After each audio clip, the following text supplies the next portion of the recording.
So the first item is for public forum, and there are no public in attendance this evening. So Brian, back to you.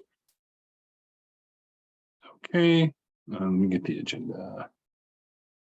It looks like the second item that we have is kind of an update from Karen Montanez, our building official, on just a discussion between the difference between a mobile home and manufactured homes. We generally have this question, so we wanted to bring Karen in and let her kind of go through what they are from a building code standpoint, and then answer any questions if we can. So Karen, please take it away. All right, good evening, everybody. I'm actually going to talk about three things. One is modular homes, manufactured homes, and tiny homes, because there are always a lot of questions around all three of them. So a modular home is it's factory built in sections, but it's built to building code standards. So it starts out with, in Colorado, for modular homes, somebody will submit, whoever the manufacturer is, will submit plans to the state. The state reviews those plans and will stamp them as approved or not approved. And then, the factory then proceeds to start building it. The state also inspects at the factories, and they have various quality control programs put in place. So they're not necessarily inspecting every aspect during construction. That's kind of put up on the manufacturer to make sure that those quality control points are put in there. When it's going to come into the city, they'll submit the building plans, and we just look at them to make sure that the state has approved them. And then from that point, what we look at is the foundation for the building department, and of course zoning and the other departments look at whatever regulations are in for them, whether it be setbacks or utilities, etc. And then when we get to the when the product is brought in, it's brought in sections on trucks. If it's going down the road, you would think it's just a manufactured home, or what a lot of people can refer to as a mobile home. But when it gets on, they set it on the foundation, attach it, everything just kind of, a lot of things are on hinges. It just pops up. So all the electrical is already installed, all the plumbing, all the mechanical, everything is behind the walls. And then at that point, the building department is only looking at the finals. So the final electrical, final plumbing, final mechanical, and then anything that they add on. So, lots of times they'll finish the basement. That would fall to the city's building department to look at, because that's not part of what came from the manufacturer, or porches, things of that nature. Modular homes are actually considered pretty affordable and sustainable, because there's a lot less waste when they're done in the factory. You don't have damage that occurs to any of the building products from weather. So because everything's protected, because you know how factories are, everything is cut exactly the same, it goes down the line. So it's quite economical, and you don't have nearly as much construction waste, because you've got everything already measured out and it's not done in the field. So then that brings us to manufactured homes. They're no longer referred to as mobile homes. That ended in 1976. Manufactured homes are the ones that are built on a chassis, that have the wheels and it's permanently attached. Typically, they have to be 8 feet or more in width and 40 feet or more in length to be considered a manufactured home. And those are also transported in sections. Used to, it was just pretty much a single wide, but now you have double wides, triple wides. And lots of times, just by looking at them, you can't tell that they're a manufactured home. They've really kind of changed them.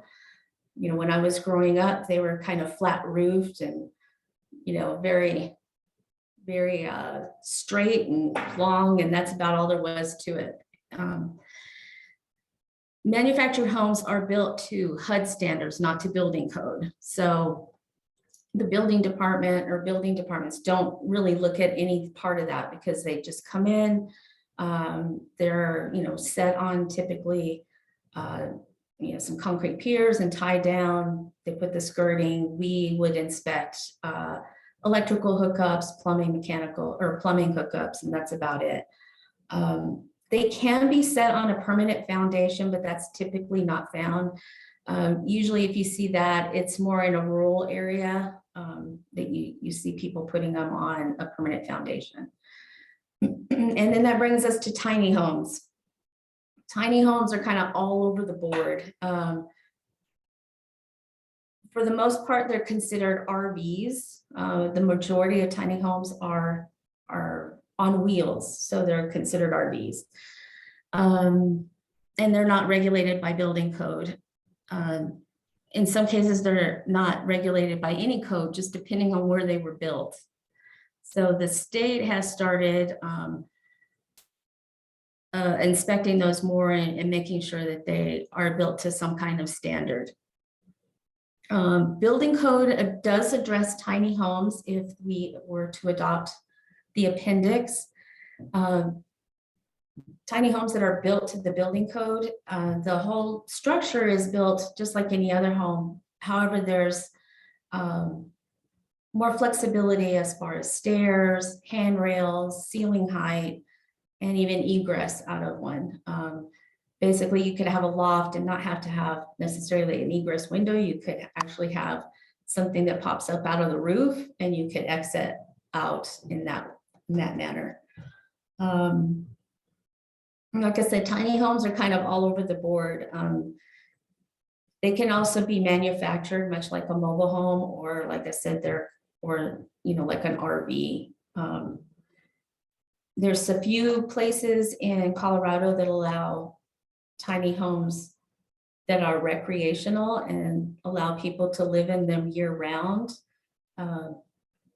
That's not really the best way to go because they don't have quite the safety standards as a manufactured home or a modular home, or even a stick built. I mean, you could do a tiny, what's considered tiny home under the building code, which is 400 square feet or less, and have that stick built on site.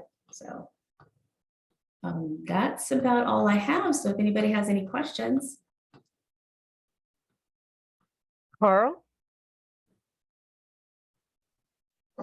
As far as manufactured and mobile homes, like the size-wise equal, what is the cost difference on them? I don't really know what the cost difference, and I mean, it's like with anything that you buy, there's going to be, the low end and the high end. It just depends on what somebody wants to purchase.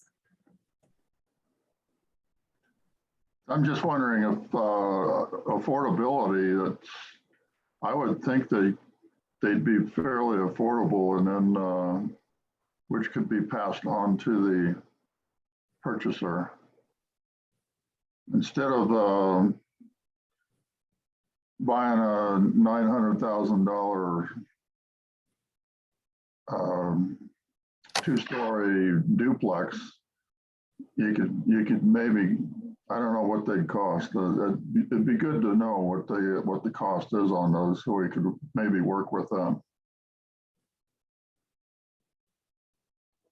And Carl, just kind of in response to the working with them comment, what we've done with, and I think we've presented it to you all and then to council as well, is kind of lowered some of the restrictions for mobile home or manufactured home parks, so that we can make them easier to bring into this city, and so that we can make the existing ones easier for them to come back into compliance with our existing code. Right now, the minimum size requirement to start a new one was being, what they would say kind of a hindrance from being able to start one, or even to update the existing one. So we're trying to bring those numbers back down so that they can go in and update some of the existing manufactured home parks. And then if they have any desire to, I think council pushed to kind of open it up to the MUR3C district, I believe, where they're not currently permitted. So there are some things that we're doing with the new code that would allow them in different places. So we are being very cognizant of this being another housing type that could be considered affordable for folks.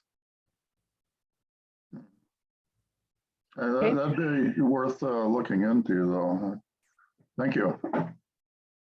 Brenda? Yeah, yes, my my question is in regards to the modular home type. And are they in today's existing code? And then I guess this question is for Brian. Are modular home types allowed as a building type anywhere in the city? And are they allowed as an ADU if permissible?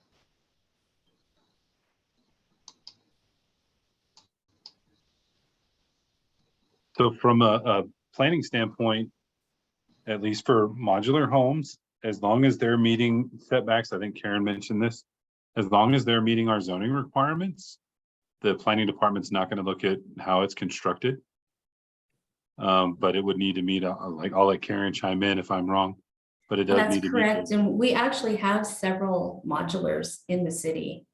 I know there was 3, I think the first ones that I remember, which means I've been here for a while, there were 3 that were built off of on Mariposa, near the Allen treatment plant. There's a really nice 2-story one that was built on Logan right across from the park. You would, once again, they're built somewhere else and assembled basically on site, but they're exactly the same as any other stick-built house. It's just that they were, moved here. Yeah, and the ones I've seen in the past, this was in Texas, but you wouldn't know that that's what it was if you saw it after it was constructed. At least from my own experience, once it's done, it's hard to tell the difference between that and a stick-built home. So I would say this, the neighbors notice a difference because they don't have nearly the construction noise and, debris and stuff around, so. Excellent, thank you. Mhm. Colin? I have 2 questions, and the first, I guess, builds on that. What lot size do we allow the manufactured homes? I think you had said, Brian, that we have limits right now that maybe we can't put it in a small lot or something like that, and that might limit where the manufactured homes are currently allowed. And is that going to be changing? it is changing for manufactured home parks right now. Let's see, get in my code. They're only allowed in the I districts, which council was looking to expand. And I think you all had made the same, had the same idea. And then for size, it may take me a second to get to this. Okay. Well, then Did you have another question? Yeah. Yeah. When you say the HUD standards, can you maybe clarify the difference on what that is versus the building code, or how that supplements, or? I'm not real sure on all the details. I don't think HUD standards are updated nearly as much as building codes. One thing I see, and I haven't seen it ever really truly addressed, is so say you have a manufactured home that's built under HUD standards, and maybe 20 years down the line they want to remodel. Well, we would be looking at that point, and then it would be under the building code. So there might be some substantial costs to remodel a manufactured home, because now it would fall under building code. And that was kind of the question I had. Like, is it all encompassing? Like, is it just you're under the HUD standard or under the building code, at least when it's constructed initially? Yes. Okay. Okay. Thank you. So the current code minimum size is 8 acres. And right now our the proposed update would take it down to 3 acres for a minimum size. But there's been some discussion to go even smaller. Yeah, I think, would there be a concept to have, like was been shown by the team, of 4 kind of courtyard facing units or something on 1/4 acre or something like that? I don't know that they've Around a gotten 10,000 square foot. Yeah. that low. I think right now, want to say it was down to maybe 1.5 acres or 2 acres, Brooke. I don't remember how, I think there may have been a recommendation to lower it even further, Right. down to perhaps, as you said, Brian, 1 acre or 1.5 acres. There's some economics involved in land costs that you might not want to, depending on how much you would require, how much lot square footage you would require per unit. You might not see these come in to places, residential zones, even though we might recommend that. The land cost is high. So it's more likely that they would be in industrial areas. But the reason that the current 8 acres doesn't work and it's been proposed to come down is because there's just not a lot of parcels in the and even our existing mobile home parks aren't a lot of parcels in the city that are that large. And that's, I mean, if we were talking about doing like some courtyard type of units, whether we're talking about manufactured home or not, but if we want to consider those on like for manufactured homes, I would think maybe even 2 lots might be sufficient for something like that. Whereas I don't know if we're gonna find a place to put in a 1.5 acre site. You'd have to tear some things down, and then the cost associated with that, I think would be challenging. So I'll leave it there. I probably talked too much. So thanks. No, that's okay. And one of the points of discussion is what to do with existing sort of mobile home parks and how do they fit in, and wanting to give them a little bit more ability to upgrade. And right now that's kind of a mess. Carl, do you have another question?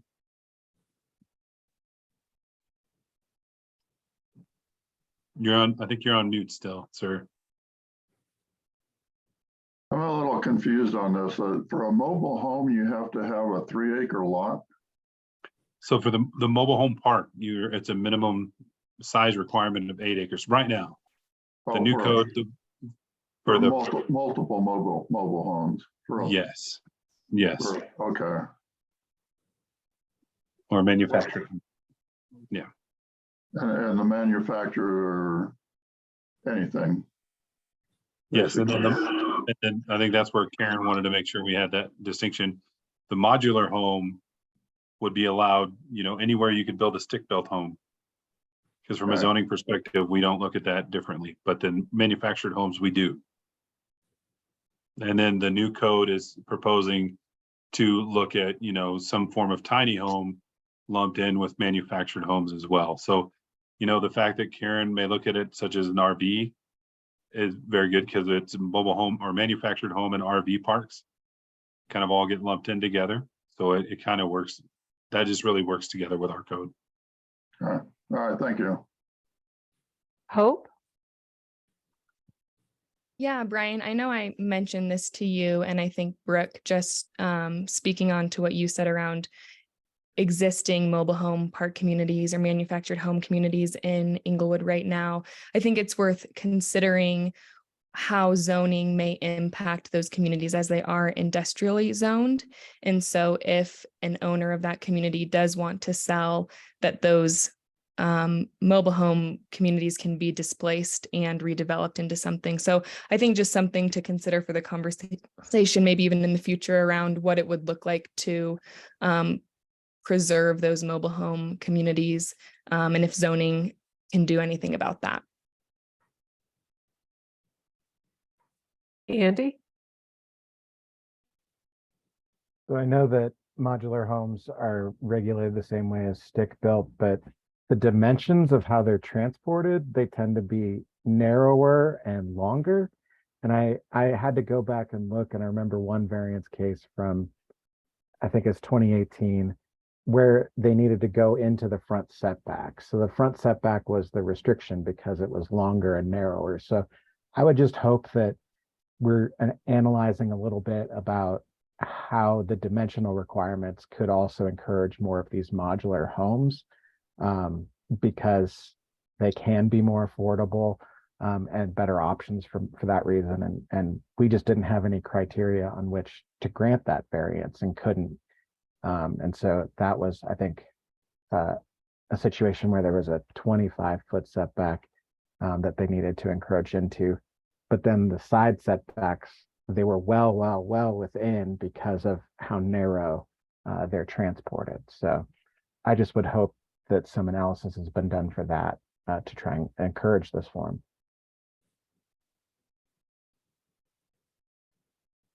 Thank you. Brenda? Well, yeah, that should definitely be approached, what Andy said, because my neighbor down here, Andrew Lewis, built an ADU for his adult autistic son.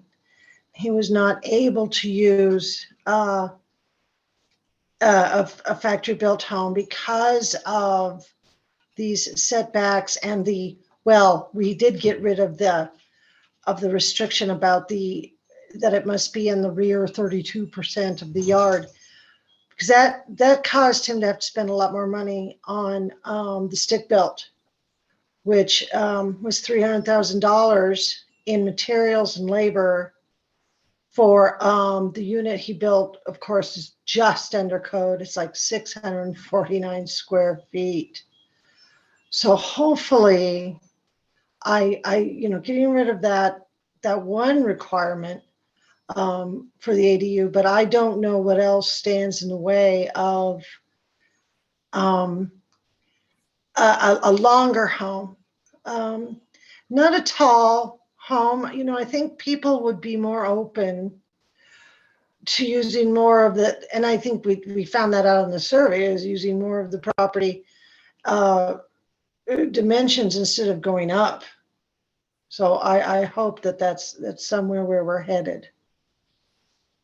And I do think some of these comments are going to kind of flow really well into our next topic about the bulk plane. So keep them coming, especially the ones talking about the long, skinny kind of too many M homes, mobile modular homes. Got to make sure I get it right.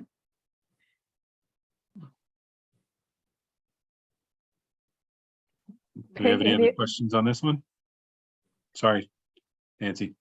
No, you're fine. I'm not seeing any. Okay. Karen, we thank you. You're very welcome. Have a nice evening.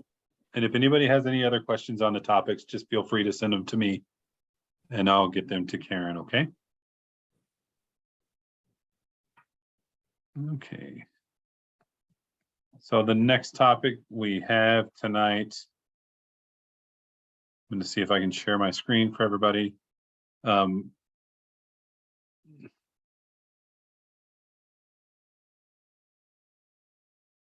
Is on the bulk plane.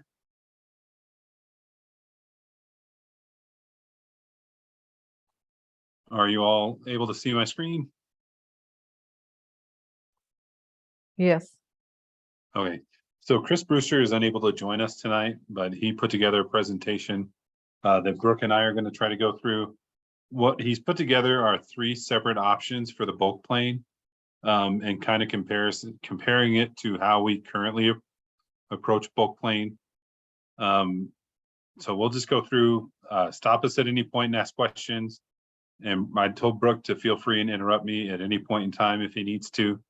So we'll go ahead and get started with this.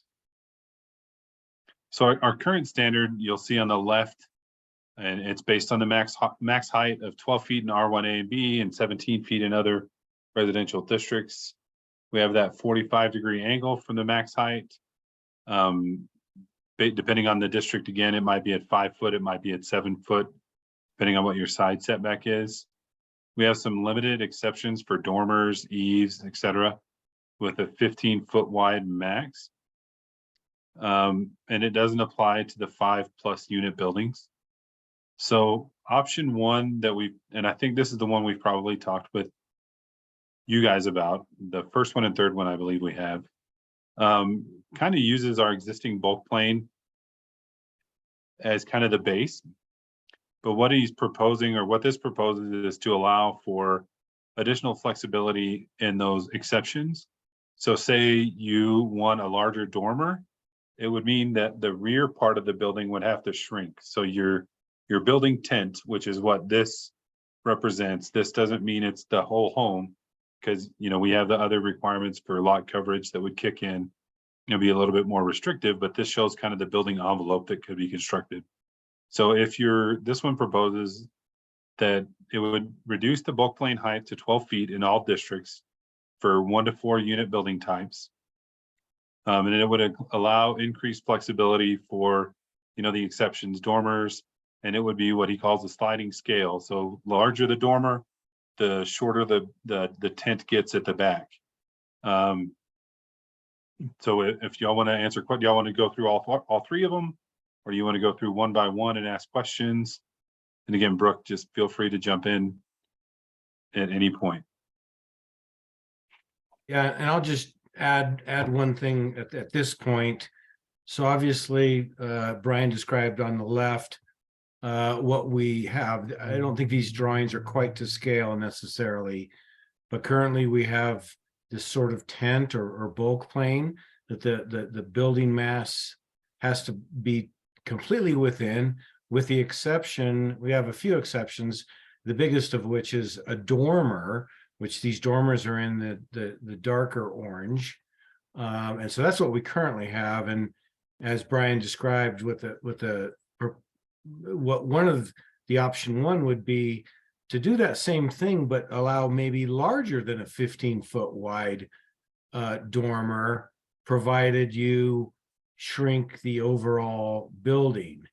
And then along with that, there was, and I think I want to show one other slide here, or maybe it's not time to show that slide yet, but there was a thought of currently we have at the side property line in the R1A and R1B, you go up 12 feet and then in at a 45-degree angle, and you go up, if you're in the, for instance, R1C, or even in the R2 districts, you go up 17 feet instead of 12. And so one thought is to lower it to a 12-foot bulk plane in all the zone districts for the 1 to 4 unit building types. That's what it was prior to 2015 or 14.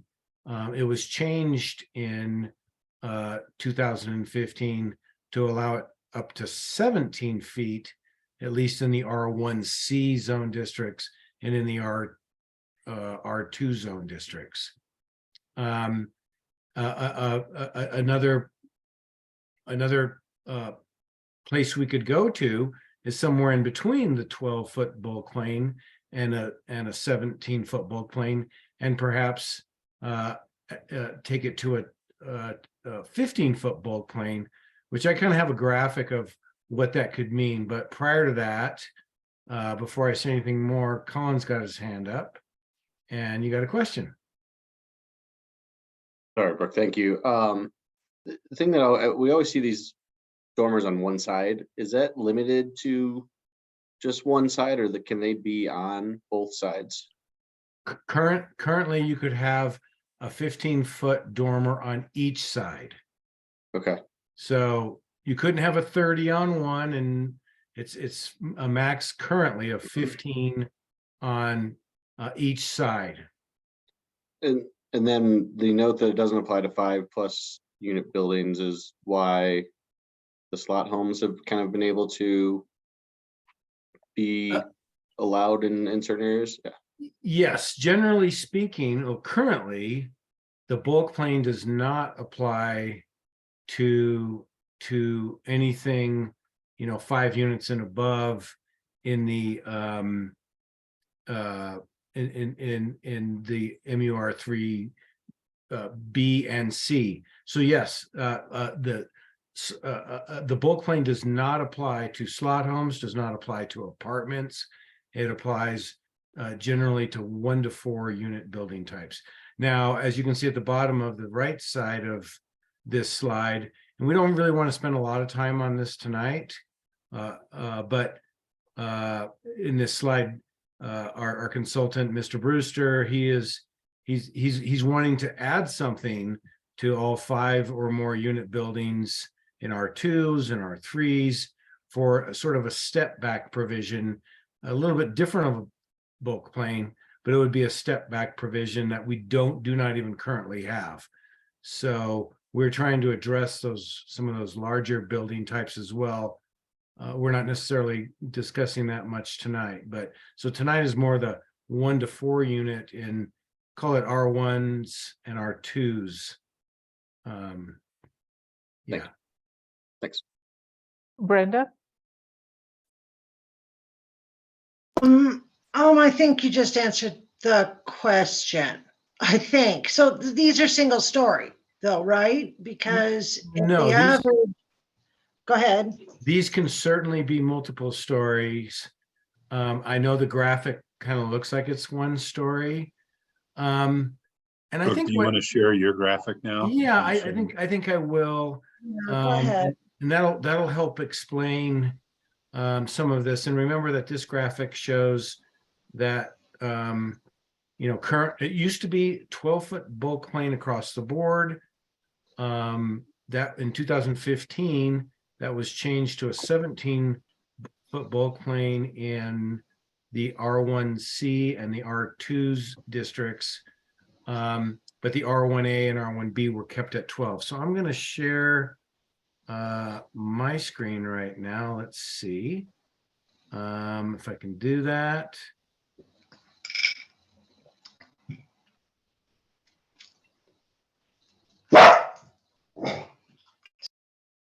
Okay. So let's see here.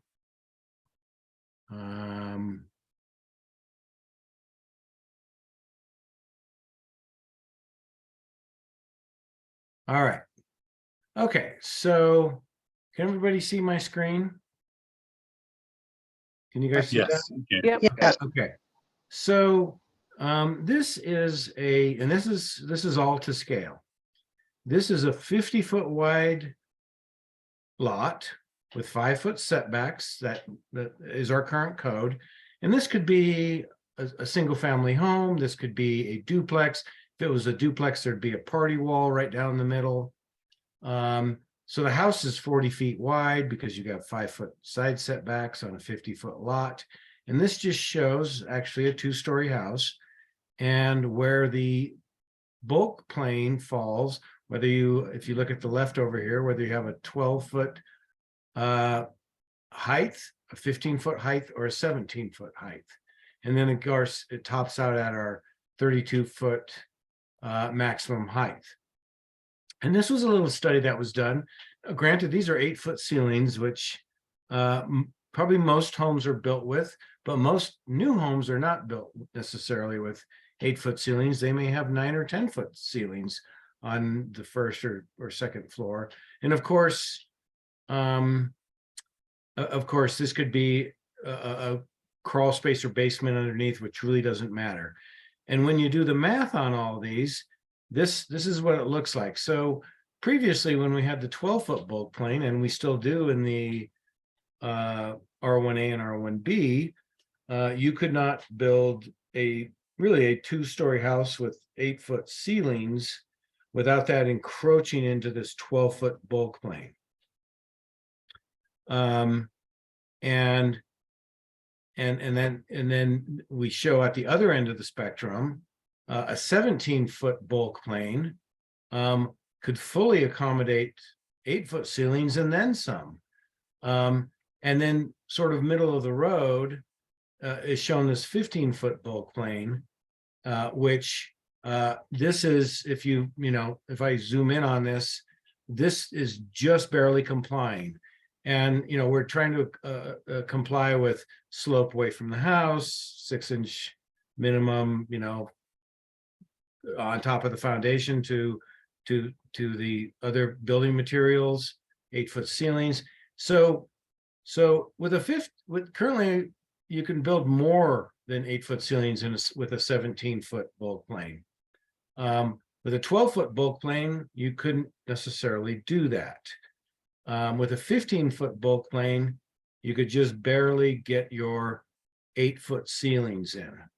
Now you can show it again with 9-foot ceilings, and you'll see that these are now 9-foot ceilings. Of course, 12-foot bulk plane is pretty impacted, especially in a duplex situation where these units, width is very important to them. You look at a 15-foot bulk plane, it doesn't necessarily comply, what I'm showing here, but a 17-foot bulk plane does comply with 9-foot ceilings on each floor. So this is just kind of a study to compare these. Now, I'll show you one other graphic, because certainly there's been a lot of discussion about bulk plane, and that 17 is what Denver's is. And many homes have been built with a 17-foot bulk plane in Denver and now in Inglewood. When we previously had a 12-foot bulk plane, there were certainly architects and developers that really had an impact on their designs, especially in the duplex realm, and a 15-foot is obviously somewhere in between. I do want to just mention that there's a thought that perhaps keeping the 12 in the R1A and R1B is appropriate, and then maybe lowering the 17-foot bulk plane that we have in the R1C and the R2 districts to a 15-foot bulk plane. And the reason being is that there are some other kind of remedies, sort of tricks that architects use. Let me see if I can find one of these exhibits. So this is actually a single family home that is under construction right now. And even though they're not really within the bulk plane necessarily, other than they have a dormer that's protruding into the bulk plane. They're not really into the bulk plane because, at least in this single family situation, they have increased their setbacks a little bit. You can see they're really not into this bulk plane. But what this particular builder is doing pretty much on any of their homes is they're recessing the first floor, as opposed to my original drawing where this floor joist would be on top here. They're recessing this floor joist into the foundation, which basically buys them about a foot. And then they'll do whatever their ceiling height is. It looks like in this case, it's a 9-foot first floor ceiling. And then they're also, in some cases, lowering their seat, not on this one, but you can lower your second floor ceiling in terms of where the ceiling meets the wall, but then you do this scissor truss and vaulted ceiling, which gives you a lot more volume. And I can show you that in another context, which is, you can see that this is an older drawing. Back when we had the 12-foot bulk plane, where somebody was trying to comply, they had a dormer on the right side here, but on the left side, what they did was they sort of had a closet near the side wall, and even though they didn't vault the ceiling, they were able to meet that. And I guess my point is that there are options, and perhaps going to a 15-foot bulk plane is not the super low 12, not the high 17, but allows 8-foot ceilings without much modification, and you could get higher ceilings with doing some other architectural modifications. So I'm going to stop sharing that for now, and we can go back to the other slideshow. But does anyone have any questions about that sort of diagram? Brenda's got her hand up, and then Kate Townley. I'm wondering if that play with the setback to expand more space. In other words, I love the 15-foot easement because I think that would make a lot of residents who are upset very happy. What the thing we seem to be married to is a setback that meets all the other existing properties. And I'm wondering, maybe this is a question to the group, what you all feel about this. Imagine you're driving down Logan and all the houses have the same setback. What if that was the solution, is to bring this setback up closer, just to create that other space? What are the ramifications of that? And what do we think City Council would do? What would be the pushback with that? Please, anybody answer that. Brenda, when you say bring the setback up closer, do you mean decreasing the front setback or increasing the side setbacks? Oh, I meant front and rear. It's a very good question. Front and rear, definitely rear, because we're doing that in MUR3B. We're right up to the alley with a garage. We're right there. And there's a little backyard space, and then you have 2 floors. I mean, I love what's happening on my block in MUR3B. And there is a side setback that is not so encumbranceing like it is in some of our slot homes. What is the pushback to, and by the way, on Galapago Street, we've okayed, this committee okayed a apartment complex by Embry. Wait, maybe not Embry, but on Galapago, we've already smashed down the strip mall, and we're building townhomes right up to the sidewalk. So I wonder if, and I guess this is something for everybody to consider, is we can create some more space if we weren't so married to a setback that equals all the other setbacks along that road. Like bring it up to the sidewalk, I don't know, 5 feet. How much more space? Is that a viable option, is my question.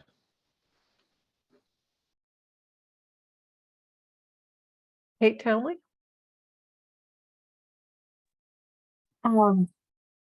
I guess a couple things to respond to Brenda's comment about the setbacks. I guess it depends, and depends on what the street is like, in my opinion, like what the context is, what else is happening. I live on a street where it looks like I'm 30 feet back, but my setback's only 20 feet because of the right of way and where that lands. So I think that's hard to answer, not knowing exactly what the different contexts are for the setbacks. And I think that's something we asked about for part of the streetscape part of the review. So we may have to go back and forth. In terms of the bulk plane, I really appreciate the diagrams. And I was here when we went from 12 feet to 17 feet and went through all the things and talked about the different ceiling heights and all of that. It seems to be like 15 feet could be a compromise, but for what? And I get that there's people upset about it and don't like the scale of the buildings, but will they really be able to tell a difference of 2 feet from the point of view they're already coming from? So I'm just wondering if that compromise really gets us to an actual solution, or is it just going to be, oh, these are still too tall? Whereas I think going back to 12 feet doesn't get us anywhere, because it doesn't get us the kind of buildings that we need and the homes that we need for growing families and to be able to expand our houses as well. So I appreciate the diagrams. I think it's something good to consider. I just don't know if it really gets us to a good outcome.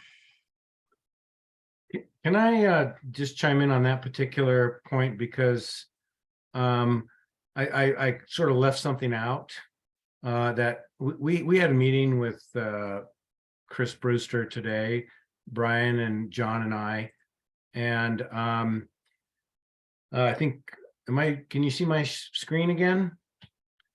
So we have two other thoughts that we've probably brought up before, but giving them more serious consideration.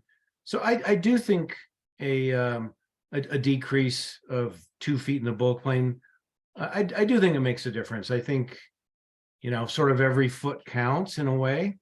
I think we used to, prior to 2004, we used to have a maximum building height of 25 feet, which was changed and was probably too low. So that building height was raised to 32 feet. But with that, in 2004, the original bulk plane was created of 12 feet. In discussions with staff and our consultant, we think we could easily bring down the maximum building height to 30 feet from 32 feet. Additionally, I think some of the concern in some of the R2 areas in duplexes, triplexes, has been sort of third stories, which third stories and rooftop decks. And one of the things in the current code is that even with our 32-foot maximum height, you can exceed that with an enclosed stairwell. Now, that's the way the code reads. I think it was originally intended for elevator penthouses. So, when you see the chase scenes, with the spy shows, and they're running up onto the roof, and they come out of that little doghouse on the roof through the door. That's an elevator penthouse or a stairwell penthouse. We currently allow those to be even over the 32 feet in our residential zones, and they cannot have habitable space, but we allow them to exist.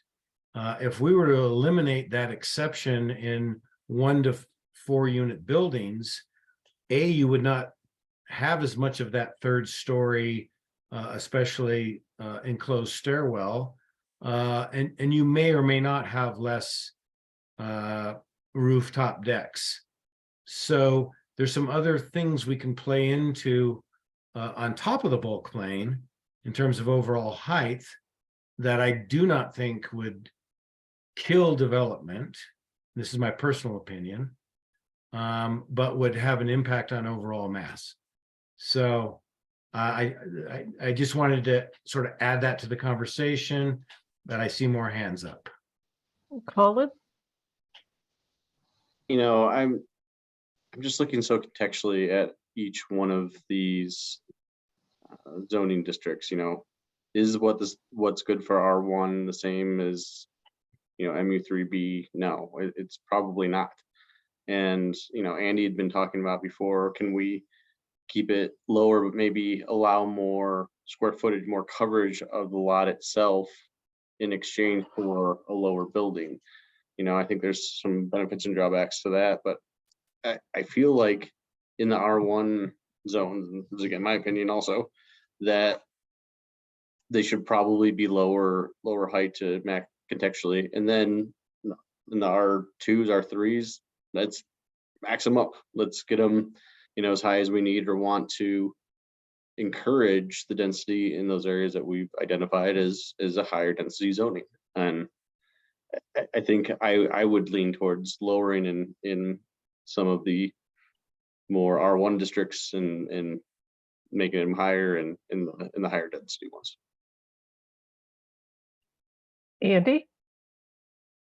Yeah, I guess my question is along a similar vein as that of just, I know we've looked a lot at at the side-by-side duplex when looking at these diagrams, which is really helpful to see the design solutions even with a lower bulk plane. But I guess my concern is whether we've done any analysis to see what other kinds of housing types that we've gone to some lengths to try and figure out in the use table, like which other ones would we be potentially making infeasible in some of these zoning districts. And so maybe it isn't a one size fits all for all these R1, R2 zoning districts.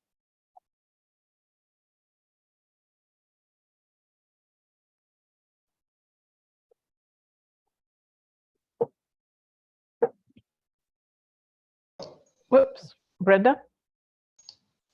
Okay, well, it brings to mind this state bill, and that they're going to give city a lot of decision-making in the form of our design and what we can do, what we can allow, as long as we create 2 to 4 duplexes, basically at the end of the day.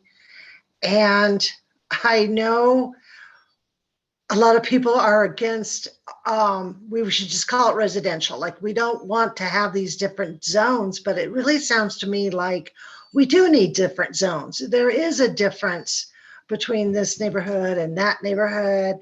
And maybe this setback should be actually 12 feet. Maybe this setback can be a little more forgiving so that we can allow a flatter, lower lawn.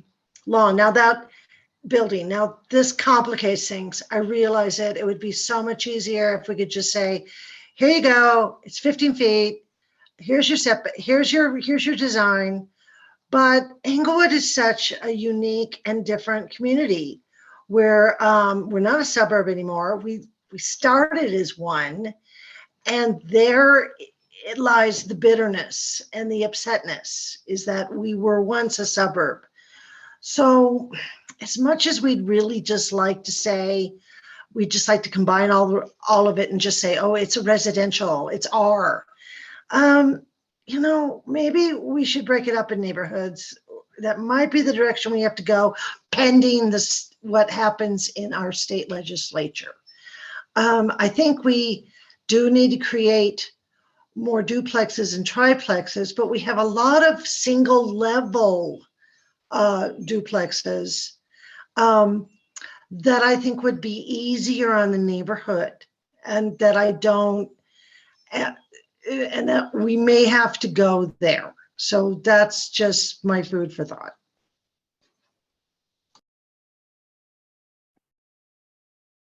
And I probably should have prefaced this whole thing with last night, City Council directed staff to essentially pull the R2, the R1 2 to 4 unit discussion out of the code for right now and move forward with what's remaining. You can see we put out some information on Englewood Engaged, our social media, and every, I think, mailing list or email list that we've got available to us. We tried to send some information out this morning.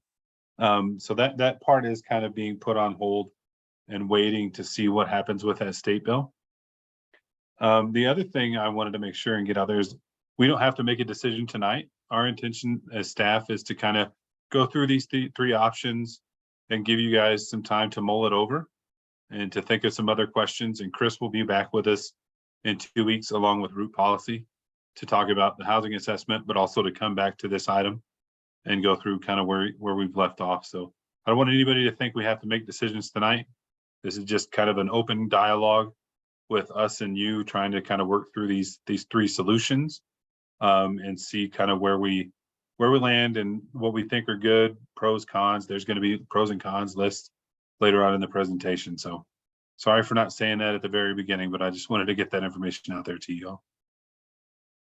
And then we'll move on to the second one. Okay.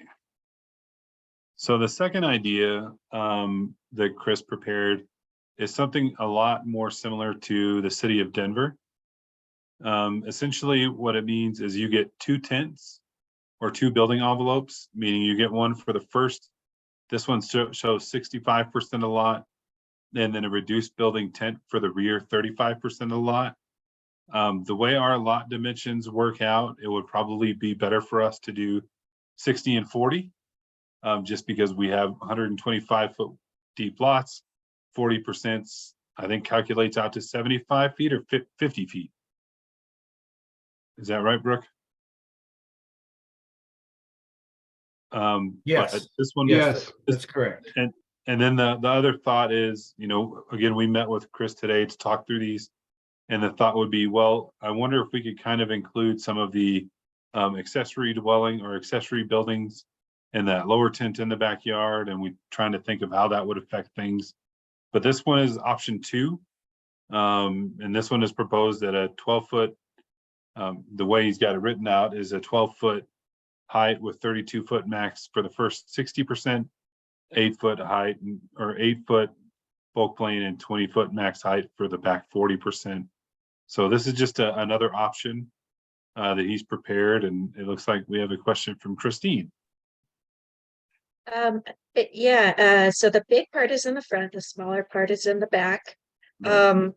I'm wondering if you thought about switching those and what would be the pros and cons of that, because it feels like when people want a smaller scale neighborhood, what they see is from the front. So the size of the front maybe has a bigger impact than what's hidden behind. And it reminded me of a street on our block where he kept the old part single story towards the front and then popped the top out back, and it ended up looking not as imposing if it was bigger from the front. Yeah, I think this one tries to tackle some of the issues with solar that we've heard, with continuing to allow solar access into people's backyards. And then I guess I failed to comment on one of Brenda's comments earlier. One of the things that we can look at as far as trying to increase the building envelope would be allowing additional exceptions for front porches. Right now, you can have an exception for a front porch, but it's limited to, like, I think it's 30 inches in height. Which if it's taller than 30 inches, I'm thinking about stoops, especially along Logan. You'd have to push that further back into your building envelope, and your building is pushed further back, causes some issues. So I think we can look at some of those exceptions that we can allow to encroach into the front setback that might increase that building envelope. And that might also help kind of give you that older neighborhood feel of, you know, I think about the homes when I moved here and driving around through Inglewood, they all have these huge front porches. And I think that can help get us back to some of that older neighborhood feel. That's at least my personal opinion. But I think that would be at least a place to start in looking at some of those exceptions. Does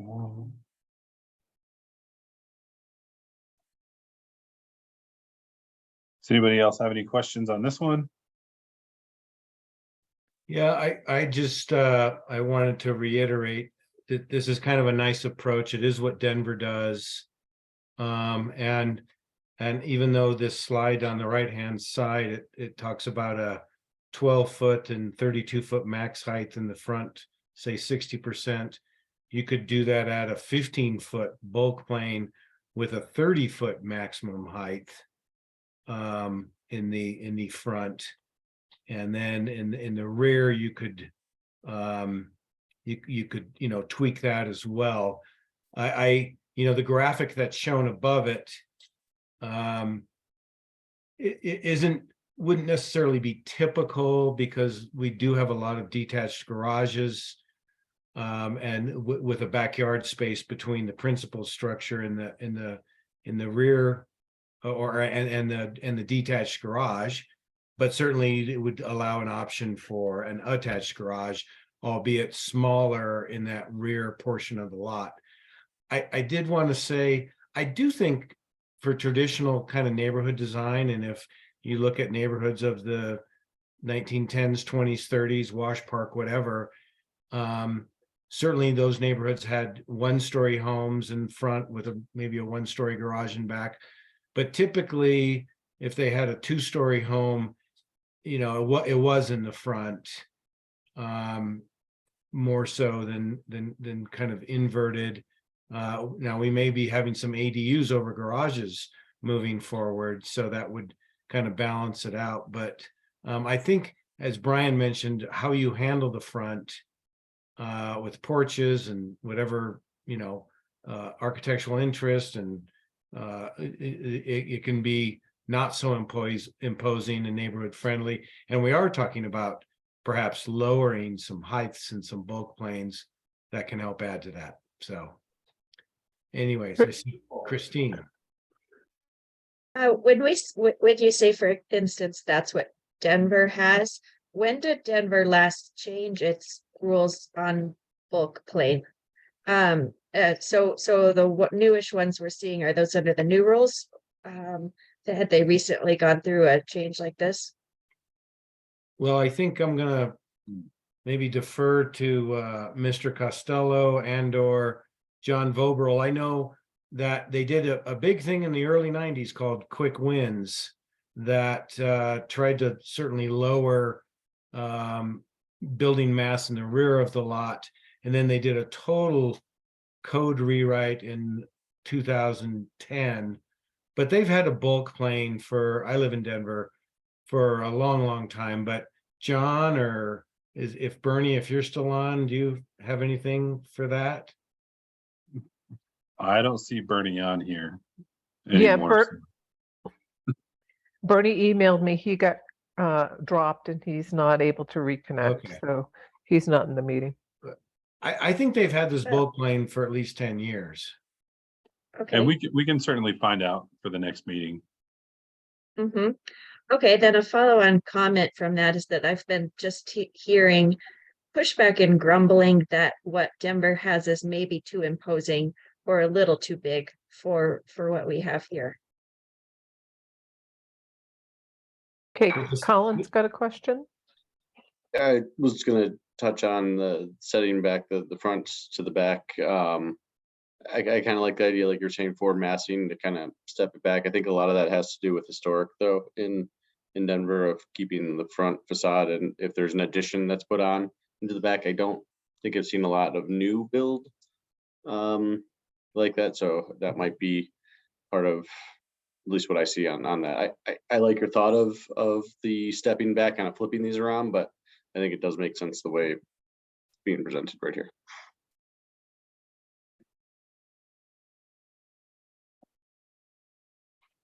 All right, are we good to move to the third one? Okay. Now the third one is much more complex than the others, but I think this is the one that Chris had showed you all originally. Essentially, you get a limited amount of wall plane within a certain distance from the front or the side setbacks.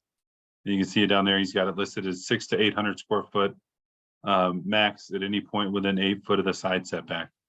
And then anything outside of that, you would get 12 to 1600 square foot. So you can see on the right, you can see some of the flexible standards that they anticipate that we may get buildings that look at any range between those, from a single story up to, these graphics show 3 stories, but with the discussion about limiting the height, that could possibly change. But it also may end up with a larger, it essentially does a lot of the things that the second bulk plane does as well, where you may get a larger 2-story building up front and then something smaller towards the back. Just this one's a lot more complex for, even for staff like us to understand and work through, versus the second one that's a lot easier, a lot quicker to explain to someone. But are there any questions on this item? Brenda? Yeah, what is this? Say that again. This is a different approach. It's a different approach than the second one. And it essentially says that you get within the first 8 feet of your side yard setback. So you have your 5 foot setback, and then you have 8 feet in from that. Anywhere from that setback to the first 8 feet, you get a certain allotment of wall plane. So that wall facing that side setback, you get so many square feet of wall plane. And once you max that out, you have to push in past that 8 feet. And then you get another section of wall plane. When we met with Chris today, they ran the numbers on it, and you really end up with almost the exact same building design as the second option that we just showed you.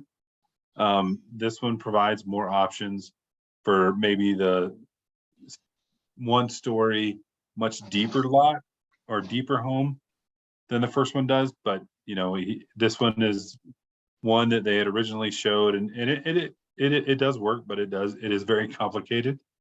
Then I think about, you know, I think about all this, but I also think about having to explain this to the average citizen, and knowing that Yeah. there's going to be a lot of complications with No. having to do that from a staff No. perspective. So that's my biggest concern with this one, is it's very complicated compared to the first two. Yeah, I would agree. You know, what we want to do is we want to create more availability. Without encroaching upon neighbors and upsetting people. So I don't, you know, just be thinking about that. I don't know if you listen to city council meetings or watch everything on Nextdoor, but there's a lot of fear that this is driving. The fear is driving a lot of people. So anything complicated like this would definitely create a lot of fear.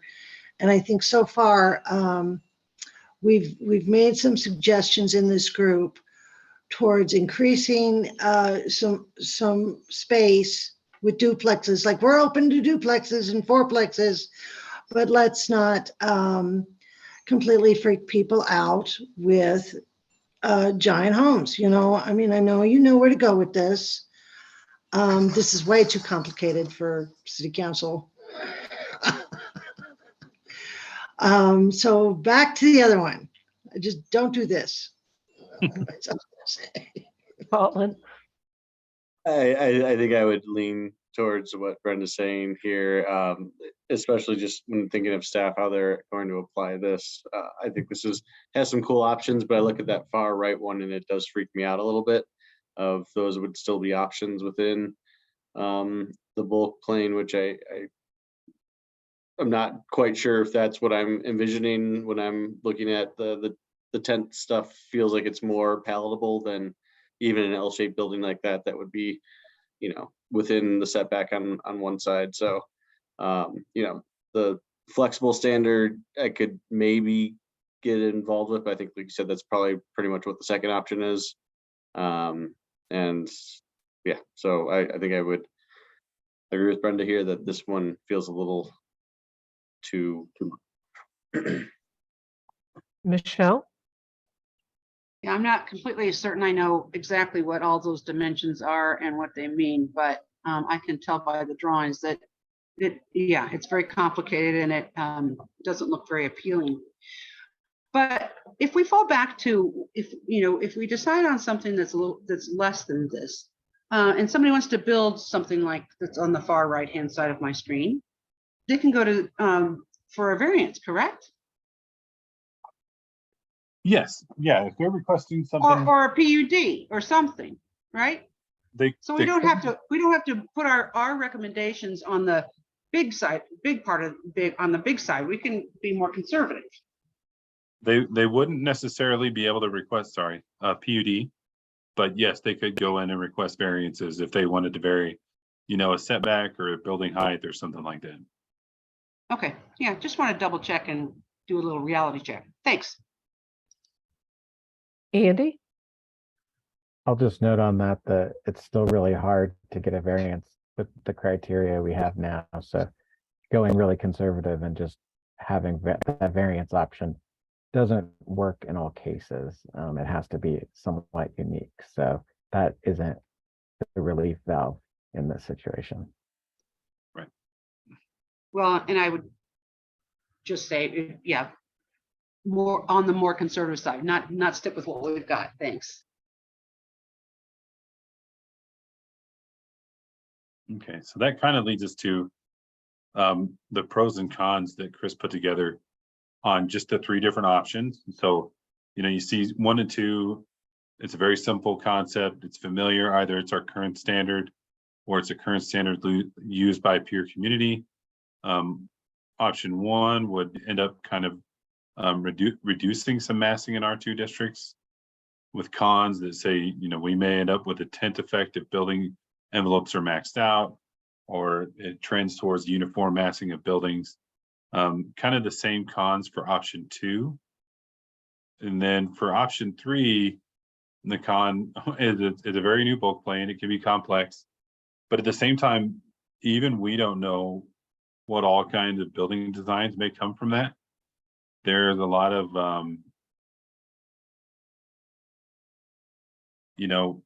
unanticipated outcomes that could come. So again, that's probably less of the direction that we at least from here, listening from you all, less of a direction that we want to head.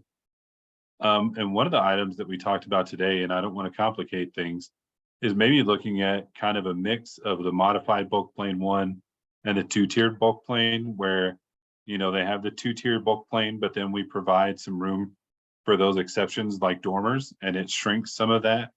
I don't know if anybody has an appetite for that, but we talked about that being a way to try to spur additional, building types or building shapes. That way we could just get away from maybe seeing a uniform trend of buildings. But that was one of the items that we kind of touched on this afternoon in our call. So we're open for any questions. Oh, go ahead, Brooke. Oh, I just wanted to add, because we haven't, we've talked about the dormer exception, which is on the modified bulk plane shown in the brighter sort of yellow orange.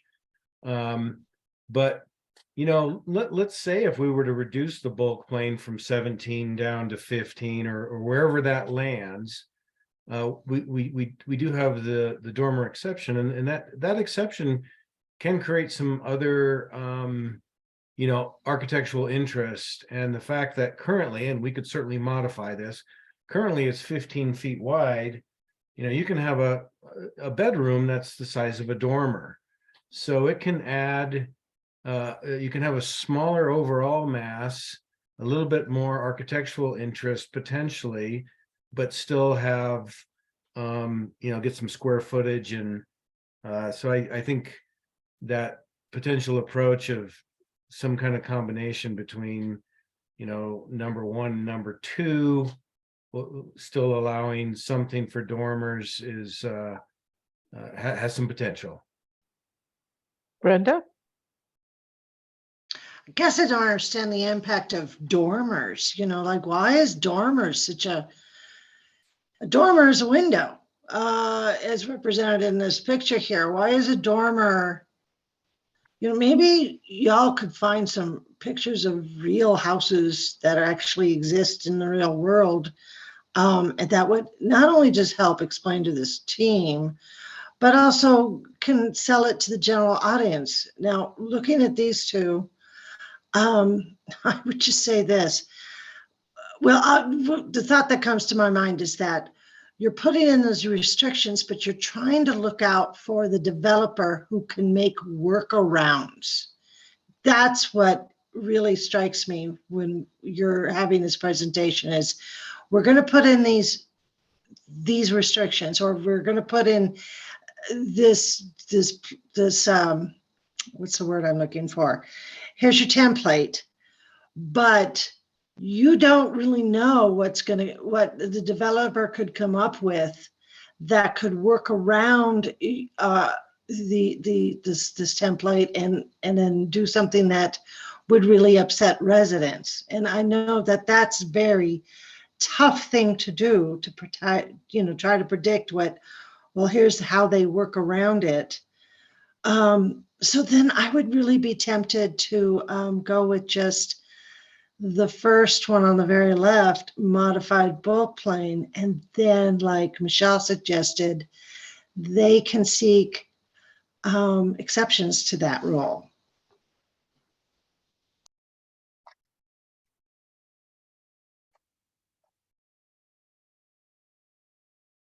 Yeah, I think your point is a good one, and with the dormers, we do know what we can, what the city can get in terms of at least where it intersects the roof plane of 15 feet. So for instance, this is what you would call a shed dormer. And then a gable dormer would be something more that has a little peak here. And you're right that most of them, in fact, our code requires that they have windows in them. And sometimes you see little dormers, one for each window. You might have 3 on a side. So you could have 3 5-foot dormers with a window in each of them. Or you could, for instance, have one larger, 10-foot dormer for a room. But where it sort of intersects the roof, and this is, definitely quantifiable, has to be below the peak of the roof. So we can certainly show some examples of that next time we meet. I think that one graphic I showed kind of had one protruding through, but it creates some more kind of architectural options, but it's certainly limited and really can't be sort of taken out of control.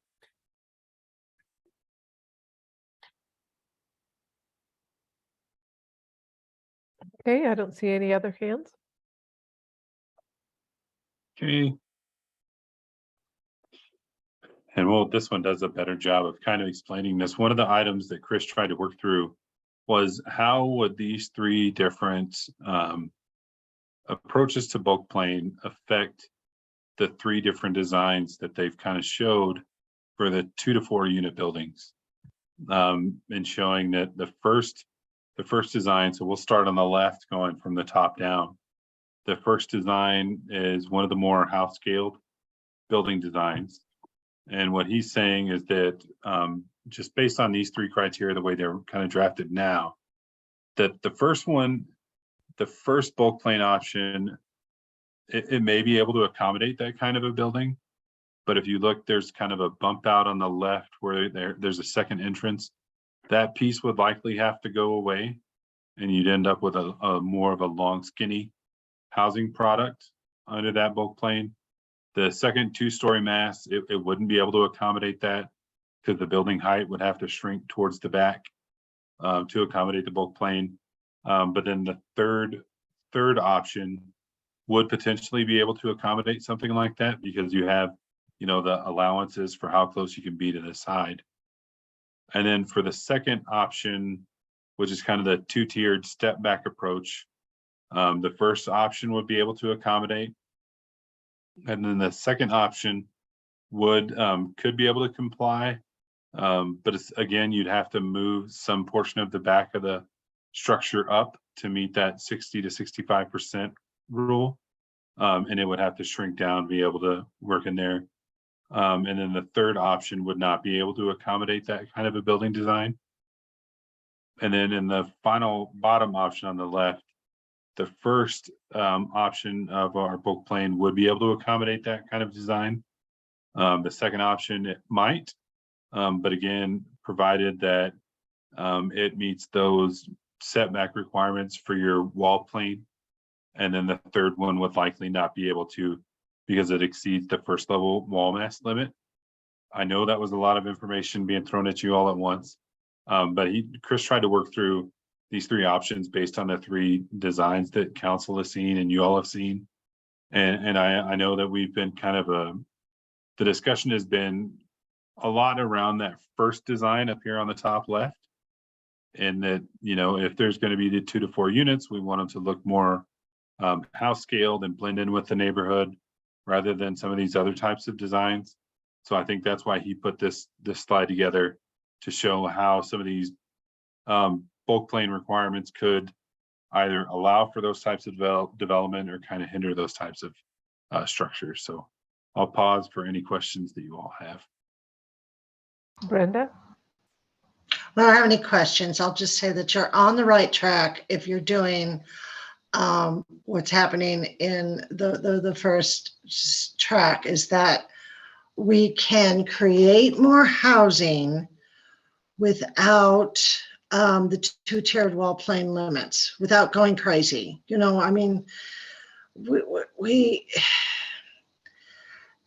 I don't know how to put it, but other than I love the duplexes. We have a lot of them already grandfathered in some of these areas, and they're fine, you know. We don't need to go R2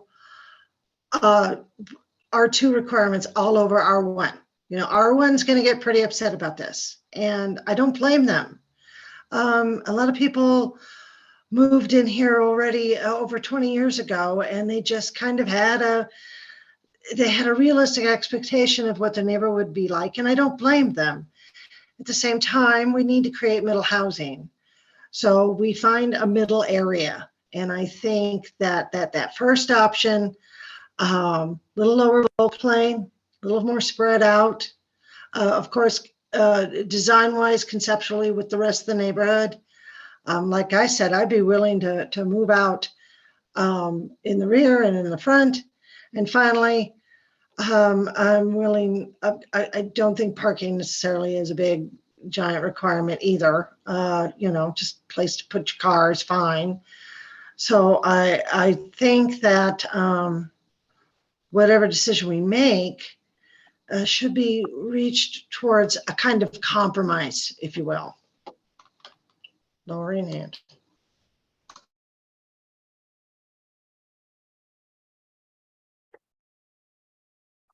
Okay, does anybody else have any questions?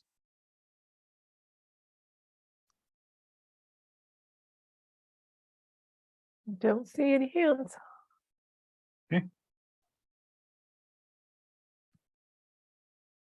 And that's all we had for tonight, was to go over that.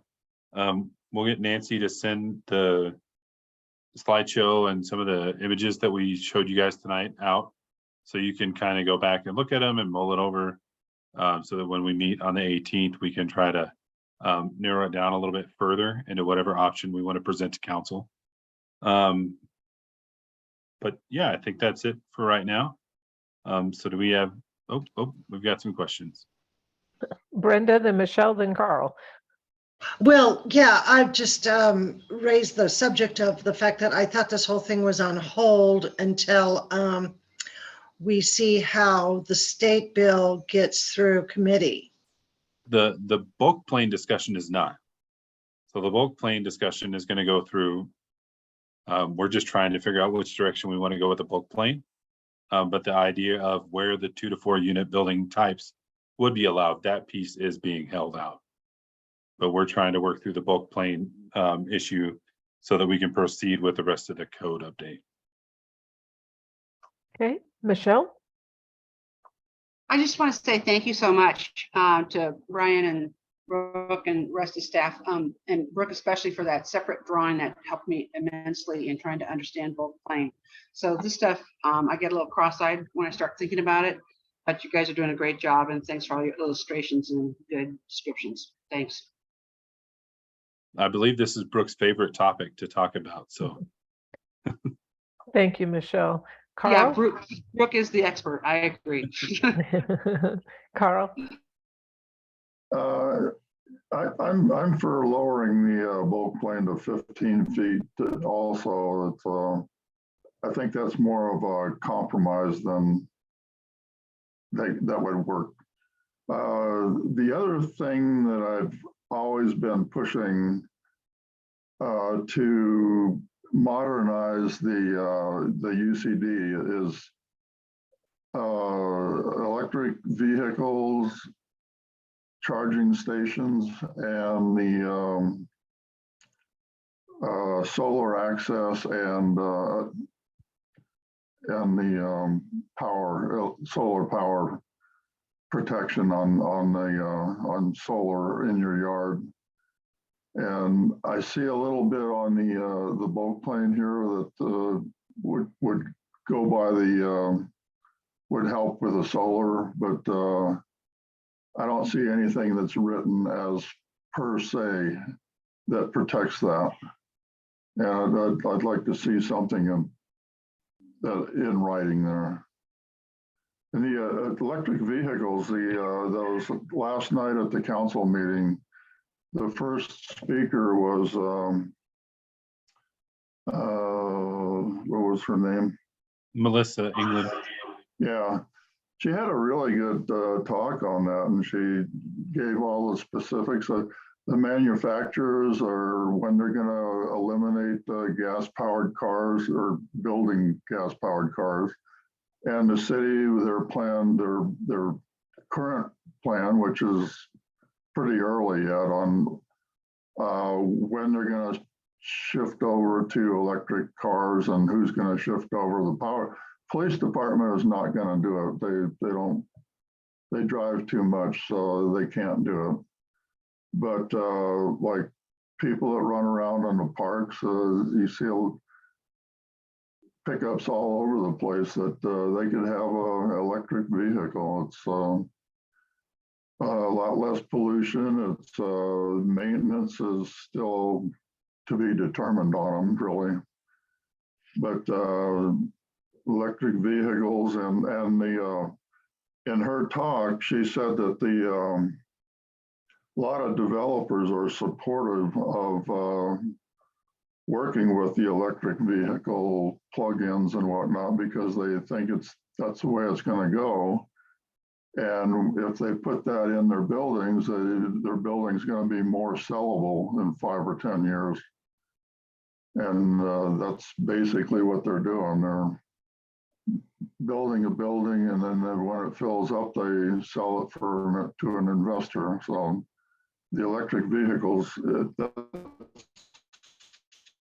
that's getting some ground here.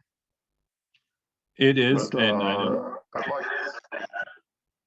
I was going to say it is, and I know Christine could probably comment on some of that. I know Mel has been doing a lot of work along with the sustainability committee and working with Karen to kind of get some regulations and requirements, I believe, updated in the building code. So we're kind of watching that very closely to see where that lands, and then we'll include what we need to into the UDC to kind of match up with what they propose in the updated building code for EV parking. Okay, good. Thank you. Colin? Looking at that last slide that you showed, I was a little surprised that some of those that we've been seeing a lot wouldn't work in the different options that we were looking at. So I'm glad we're not making the decisions tonight, I guess. But the question is, when are we? I know we're not the ultimate making of the decision, but what is that next step? What besides meeting with with the group on the 18th? What is the next step on this, and when do we need to, present something to council? So we're going to bring it back to you all in 2 weeks. We're going to do some tweaks to see if we can make, maybe look at both options 1 and 2, since we've kind of heard option 3 is a little bit too complicated. So maybe tweaking options 1 and 2 to see how they might fit some of those building types and bring it back to you all. As far as bringing it to council, I was going to wait for our staff choice. We have a council meeting set up in March that council has requested that the UDC steering committee be present to talk about, how the process is working with you all. But we already had a meeting set up to go over housing topics with them again. So what we're proposing is to kind of combine both of those, and it'd be more of kind of a work session with the UDC steering committee and city council. And so what we would do is if we can get something kind of nailed down by then, we would take that proposal back to council in May. Nancy, I'm drawing a blank on the date. May 8th. May 8th. And so we'll get that on our calendar. It sounded like you were going to bring that up later, Brian, but is that Yes. Is that definitely the date that we're looking at, or is that something that you want? Right now, that's the date. That's the date that we already have set up for council for housing. And they asked to bring you guys on board to talk to you all. We thought it was just going to be opportunistic to combine the two study sessions. So it'll be a study session on the 8th. Kate? I'm happy that we'll have some more information on some of the different building types and what those might look like in terms of any changes to bulk plane and what would fit and what wouldn't fit. Is there any possibility of doing some additional modeling at like a block scale, or just trying to kind of understand more instead of a building by building, sort of what the impact would be, or how that will change the feeling, potential feeling of the massing by like a 2-foot difference in bulk plane. Didn't know Yeah. if that would help like visualizing it. I think we can work on that. We talked to Chris about maybe, and we talked to him about, looking at this from, what we keep seeing are these very standardized images, but kind of making the approach like, here's what it might look like in R1C, here's what it might look like in R1B, here's what it might look like in R1A. So I think that might be a little bit helpful. If not, let me know. But that's something that I think we can probably get ready for the next meeting. That'd be super helpful. And then I'm guessing, will there be any support from like city attorney's office or anything in terms of like what the impacts would be of reducing the bulk plane for people with existing properties and how that impacts their ability to develop or build or something like that? Yeah, the city attorney will review the entire code before we take it. But the one thing that we are working on is our nonconformity clauses and people's ability to expand. Right now, our nonconformity clauses are kind of written, you are what you are, and that's what you get to stay. But we've heard from the public, we've got duplexes in R1 single family districts that want to do some small expansions. They're currently not allowed to. So we're trying to build some flexibility into our non-conforming standards so that if something does become non-conforming, they still have some abilities to do some improvements and other items. So we are kind of trying to think about things on that vein so that we don't end up creating these unintended issues later on. Christine? Oh, thanks. I'm slightly leaning towards one, but I could be convinced otherwise. I liked the idea that someone suggested earlier of maybe getting some photos of actual housing in Inglewood that might fit the different models, 12-foot, 15-foot, 17-foot, reduced size in the back, or two-tiered. If not from Inglewood, then maybe at least from Denver, it might be helpful for city council to see some examples. Although the drawings are a good start. I definitely was on board with the porches idea of allowing that in excess of the bulk plate. And on the electric vehicles, I'm definitely in agreement. I think that would be handled in the building code. And my understanding is that that's on track to be adopted between now and July 1st to have some have an EV ready space in new houses and new developments. The state law says that if anytime we update any building codes after July 1st, it has to include it. And so it's just a matter of when, but from the presentation I saw from our building official, it was going to have some EV requirements in the building code. So I think we go forward with the assumption that that is taken care of, but just keep our eye to make sure that's the case. And then on the land use bill, from what I'm hearing from people that work at the Capitol is that it has a very high chance of passing. The bulk of it, there might be tweaks and compromises around the edges, but I think for purposes of our discussion, we'd want to go forward with assuming that it would pass rather than it wouldn't. Okay, and last thing, a question just to make sure I'm understanding. The bulk plane, that's for the entire lot, correct? So if someone built out the, every square inch that they possibly could under the bulk plane rules, what would happen if they then wanted to build an ADU? So they're limited by a number of factors. Bulk plane is one of them. Lot coverage is another factor. It's kind of if you overlay a bunch of tracing paper on top of each other, you'll see a bunch of different things. You'll have that and then the overlay. If they end up building over, again, I know Andy won't like what I'm about to say, they can request a variance. But again, those are very hard to get. They're not just rubber stamps and they're approved. They're very difficult. You have to prove a hardship and some other criteria. So, you know, building your lot out is probably not the best idea because you're really limiting yourself for what you can do in the future. But that's not to say that somebody's not going to do that. So there are limiting factors. You know, they have their landscaping requirements, again, their lot coverage requirements, and then their bulk plane. But yes, it is, there could be someone that decides to build, you know, max out their bulk plane and all those requirements as much as they can. And then they're really, you know, likely going to be stuck. Okay, Brenda? Yeah, I'll just reemphasize pictures, pictures, pictures. The reason I shared that Estes Park middle housing website is because they're selling it to the public because they have pictures of what actually it looks like. So these conceptual drawings are great, but nobody knows it until they see it. And tonight's presentation was excellent.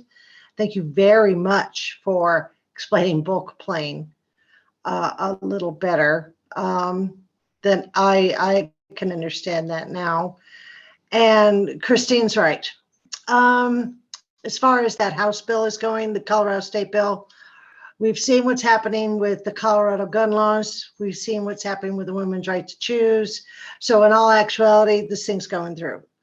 So what Angela can do is, of course, manipulate the design and the easement, and we should go forward and make this something accommodating to everybody who's actually lived here 20 or more years, that has solar panels, that has a garden on the side.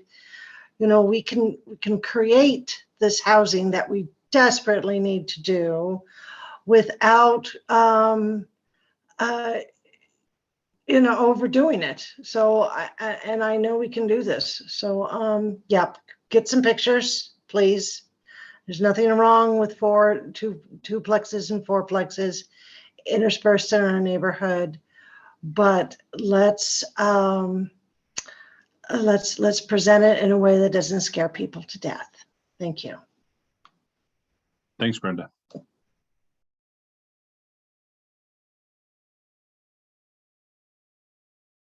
Okay, I don't think I have anything else.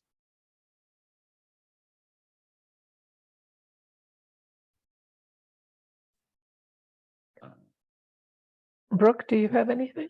I do not have anything. John? Nothing for me. The only thing I would add is to follow up on Brian's mention. We'll get the PowerPoint slide out to you, Brooke's diagrams, and then I will